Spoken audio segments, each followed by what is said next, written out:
Justicia laboral es el tema de esta mañana en Cara a Cara. Y Ricardo García, tú dijiste hace un momento que las juntas de conciliación funcionan exactamente en un juicio con un demandante, en este caso podría ser el trabajador, con una contraparte, la empresa, y con un conciliador o con una autoridad, el presidente de la junta o del grupo, como se llame. Quiere decir esto que los juicios orales ya están vigentes en el ámbito laboral, cuando en los otros ramos, llámese penal, mercantil, familiar, apenas se están implementando. A ver, explícanos un poquito esto. Sí, Marcos, miren, efectivamente, la oralidad en el juicio laboral, pues es una oralidad que ya se ha venido implementando desde que se creó la Ley Federal del Trabajo. Es una ley que contempla usos de la voz. Se le concede el uso de la voz a la parte actora para que ratifique su demanda, se le concede el uso de la voz a la parte demandada para que dé contestación. Ya esta ley, desde su creación, ya contempla la interacción del abogado de manera dinámica.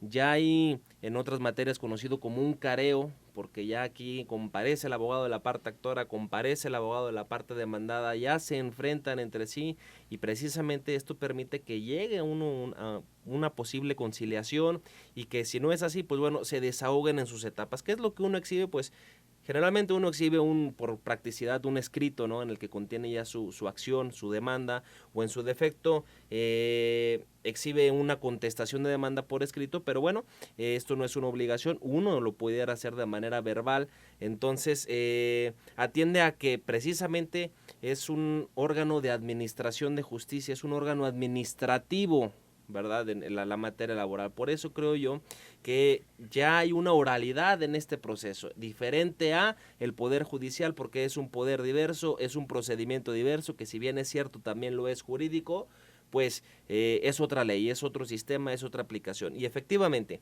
la Junta de Conciliación pues se va a integrar por 3 personas básicamente, ¿no? Por eso es una junta.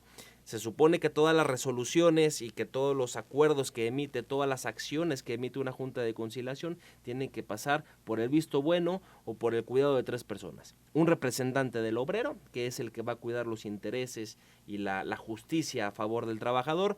Un representante patronal, que a su vez lo va a hacer por la parte empresarial, el capital. Y un regulador, que pudiéramos decir el ejecutivo, que en este caso se llama presidente auxiliar, que hace las veces de un secretario, un juez en materia judicial, ¿verdad? Para darme a entender mejor.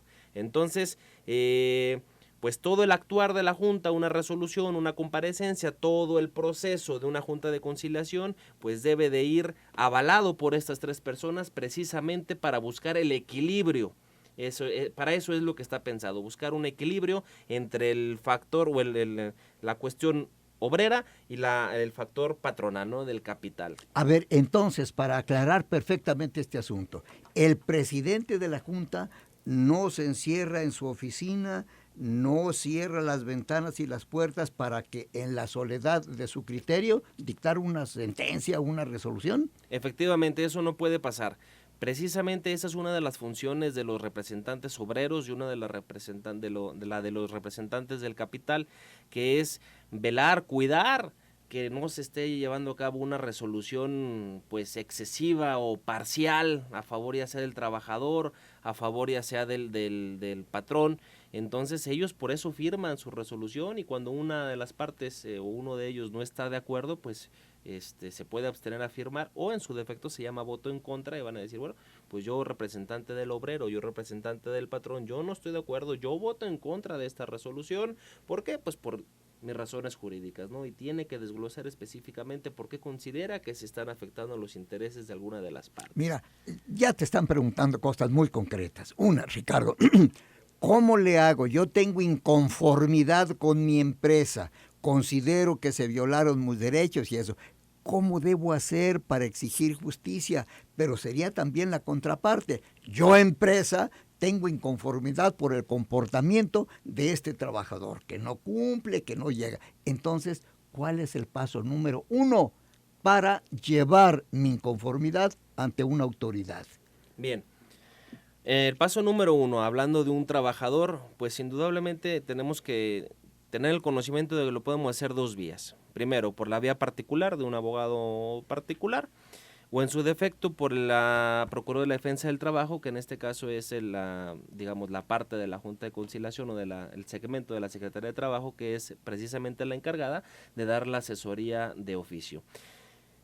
O asesoría de oficio encaminada según la naturaleza del problema. Si el problema es un despido injustificado, pues indudablemente habrá que presentar una demanda por despido injustificado ante la Junta de Conciliación y Arbitraje, en el cual en su contenido vamos a plasmar lo que pasó y lo que estamos reclamando.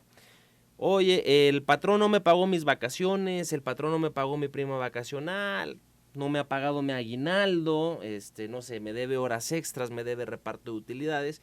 Pues bueno, esto es una violación a su derecho, efectivamente, y hay que hacerlo valer a través de una demanda, a través de un escrito presentado ante la Junta de Conciliación para que se inicie el proceso ante este órgano de impartición de justicia y que sea entonces llamado a la parte demandada, en este caso el patrón, a comparecer a juicio, a defenderse, a que sea entonces el patrón quien diga, pues si es cierto o no es cierto que le debo. Si no es cierto que le debo, pues indudablemente y la particularidad de esta materia es que es el patrón quien tiene que desacreditar precisamente todo lo que el trabajador está diciendo. ¿Cómo lo desacredita? Pues acreditando precisamente su cumplimiento, ¿verdad? Que sí su recibo de nómina, que sí le pagó sus vacaciones, su prima vacacional, su aguinaldo, y en su defecto, pues también el tema del despido injustificado, ¿no? Va a ser la Junta de Conciliación y mediante un escrito inicial de demanda, como se conoce, con el que iniciemos o demos el primer paso para poner a funcionar todos los engranes de la impartición de la justicia laboral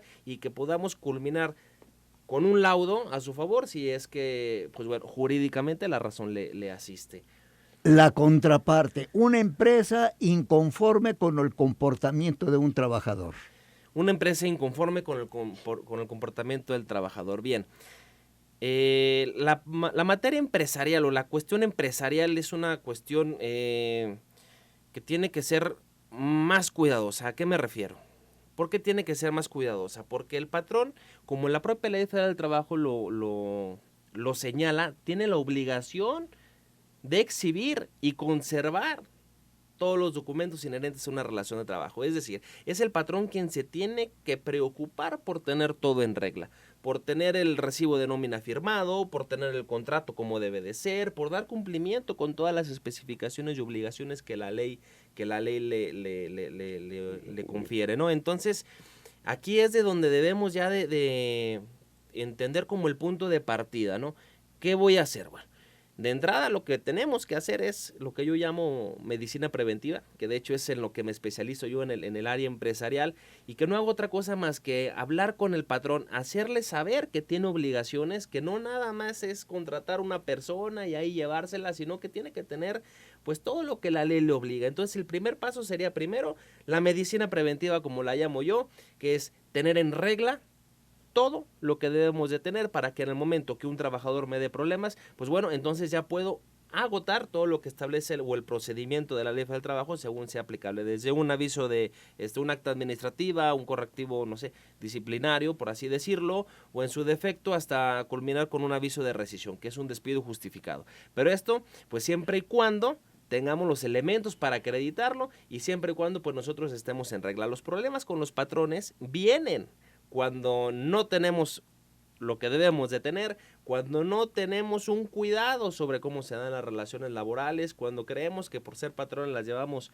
las de ganar, ¿verdad? O que a lo mejor pues es fácil, se los hace fácil, ¿no? Hay que tener mucho cuidado. El primer paso con el patrón sería pues dar cumplimiento con todas las exigencias que la ley, porque estos van a ser precisamente nuestros elementos de defensa contra una demanda. Porque fíjate, dice, por favor, no digan mi nombre porque en realidad no tiene sentido, pero yo digo, miren, yo trabajo en una empresa en turno nocturno y me hacen trabajar 8 horas, 6 días a la semana, pero no me pagan nada extra.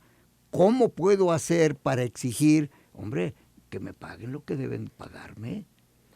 Precisamente con una demanda. El mecanismo jurídico para poder hacer valer un derecho es con una demanda. La demanda no necesariamente tiene que ser por un despido injustificado, la demanda puede ser por el pago de alguna prestación que le corresponde conforme a la Ley Federal del Trabajo, e incluso pudiera ser una prestación de las conocidas como extralegales, las que convienen las partes, obviamente en beneficio de ambas, por, digamos, de manera paralela a la ley, ¿no? Decir, ¿sabes qué? Pues la ley no establece el pago de bonos, ¿verdad? Pero pues entre patrón y yo trabajador, pues podemos establecer que aquí en un contrato de que si yo te doy ciertos resultados me vas a dar mi bono de productividad. Si nosotros pactamos este tipo de prestaciones, tanto las legales, que esas están de default, por así decirlo, como las extralegales, y el momento en el que alguna de las partes no cumpla con su obligación, el mecanismo para hacerlo valer es presentando una demanda por el derecho que vamos a reclamar, en ese caso de las horas extras, ante la Junta de Conciliación y Arbitraje. Sí. Fíjate, este comentario está muy importante porque tú como experto le vas a orientar a la gente, dice, oiga, yo trabajo, yo tengo un pleito, una demanda contra una aceitera, pero llevo 10 años y no se resuelve mi asunto. A ver. ¿Puede un juicio laboral durar 10 años, Ricardo? Sí, sí puede. 10, no hay 10 o más años, no hay un tiempo indefinido, Marcos, pero pues eso atiende a una deficiencia que puede ser varias razones. Desde la falta de actividad procesal, a lo mejor, digo, no todo es imputable al órgano de gobierno, pues puede ser también, habrá que estudiar cuál es la razón, si falta de interés de una de las partes, o en su defecto, sí, ¿por qué no? Que el asunto lo estén empapelando, que haya a lo mejor algún tipo de interés por medio, y pues bueno, que sabemos, y como lo comentábamos en el principio de este programa, pues la corrupción, ¿verdad? Que puede haber este tema, el tráfico de influencias, que van a ser obstáculos que precisamente van a impedir, esa es una de las razones que van a impedir que realmente se materialice el derecho del trabajador, y que pues si no tratamos de defendernos o no tratamos de luchar contra este mal que nos aqueja, pues efectivamente van a durar 10 años o 15 años o 20 años, ¿no? Habrá que ver pero específicamente. No hay recurso para tratar de aminorar la duración de un juicio laboral. Sí, sí hay un recurso, es un juicio de amparo indirecto, eso se tramita ante un juzgado de distrito, para efectos prácticos, pues digamos que es un superior jerárquico, ¿no? Es quien va de alguna manera, un tribunal federal, regular la actividad de la Junta en amparo indirecto, digamos, en un tema de proceso, y que a final de cuentas, pues sí, puede obligar a acelerar, pero pues de todas formas el promover a lo mejor recursos, empapelar, ¿verdad? Hacer uso de estas lagunas jurídicas de que no tienen otra finalidad más que desesperar al trabajador, pues alegando un derecho de acceso a la justicia, ¿verdad? Pero que sabemos que trasfondo es dilatar el proceso, se da. Fíjate, aquí está el comentario, dice, imagínense nomás de que después de 10 años o más de un juicio laboral, la justicia le diera la razón al trabajador. Si se tratara de una micro o mediana empresa, la quiebran, desaparece. Y por una demanda de una persona, van a perder, pues no sé, 10 o 15 o más trabajadores ahí. Comenta algo de esto después de una pausa.